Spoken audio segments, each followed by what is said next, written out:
All right, welcome to The Explainer. Today, we're diving into the story of a football genius whose career burned so brightly, but for far too short a time. Marco van Basten. He was an artist, he was a goal machine, and he was a player whose tragic end literally changed the game forever. I mean, think about that. When the Diego Maradona, one of the greatest to ever kick a ball, puts you in that kind of company, well, you know we're talking about someone on a whole other level. This quote right here really sets the stage. So, let's start at the beginning. So, our story kicks off in the Netherlands, where this incredibly gifted young player was about to burst onto the scene in, well, probably the most dramatic way you could imagine. You really gotta let that sink in for a second. This wasn't just some random debut. This was a passing of the torch, a huge symbolic moment. You're 17 years old, you're replacing a national icon like Johan Cruyff, and then you go and score, right away. I mean, that's the stuff of movies. It was a sign, a massive signal that a new star had just arrived. And you know, the thing about Van Basten is that he wasn't just a goal scorer. He was an absolute artist on the field. He was tall, about 6'2", so he had that physical presence, but he moved with this grace, this technical skill that was just unheard of for a guy his size. It's like he was a ballet dancer and a powerhouse forward all rolled into one. Just a complete nightmare for defenders. And all that incredible talent, well, it translated into numbers that are honestly, they're just mind-blowing. The stats from his early days are almost hard to believe. Just look at this. At Ajax, he was a machine. We're talking nearly a goal every single game. For 4 seasons in a row, he was the top scorer in the league. You can bet every big club in Europe was watching him very closely. And of course, his genius didn't go unnoticed. He was officially recognized as the best player in Europe. Not once, not twice, but 3 times. Winning the Ballon d'Or 3 times put him in the super elite club with legends like Johan Cruyff and Michel Platini. So in 1987, he makes the huge move to AC Milan. And this is where he becomes part of one of the most legendary attacking forces in history. That amazing Dutch trio with Ruud Gullit and Frank Rijkaard. And guess what? His goal scoring didn't slow down one bit. He just kept dominating on the world's biggest stage, hitting this incredible career milestone. But here's the thing. Even while he's at the absolute pinnacle, lifting all this silverware, there's this shadow looming. This ankle problem that started in his very first season in Italy. It was a dark sign of what was to come.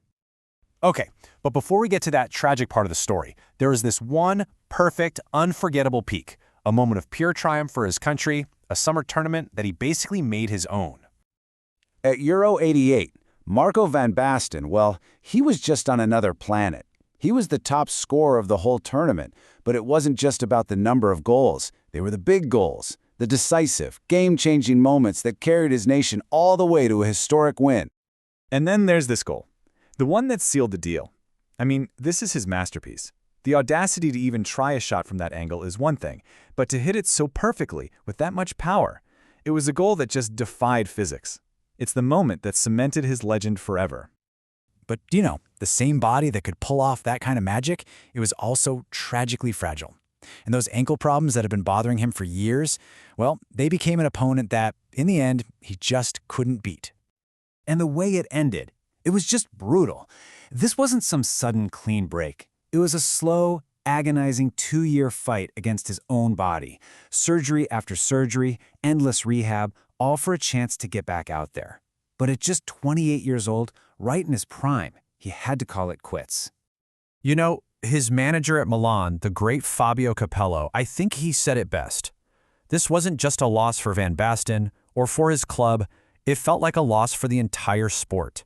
We were all robbed of seeing what else he could do. So what's his legacy, really? Well, it's more than just the incredible goals and the trophies. Believe it or not, his career-ending injury actually had a direct and lasting impact on the rules of the game itself. But first, just listen to what his opponents thought. A guy like Tony Adams, one of the toughest defenders around, said he was the complete package. When a defender you went to war against praises you like that, putting you ahead of Maradona, that says everything you need to know. See, a huge part of the problem was just how brutal defending was back then. Those career-ending tackles from behind, the kind that destroyed his ankle, they were almost normal, often just a yellow card. His situation really forced football to take a hard look in the mirror and ask if it was doing enough to protect its most creative players. So, incredibly, his personal tragedy led directly to this massive rule change. It became known as the Van Basten Law. It was a game changer. It basically said you can't just hack players from behind anymore. This shifted the game to favor skill over just brute force. It's a legacy he probably never wanted, but one that has protected countless players ever since. Which brings us back to that one big unanswerable question, right? Is he the greatest what-if in the history of the sport? He did more in his short career than most players dream of. But what if? What if his body had held up? What else could he have achieved? We can only imagine. He was a perfect striker whose career was anything but. And that's what makes the story of the Swan of Utrecht so powerful and, honestly, so unforgettable.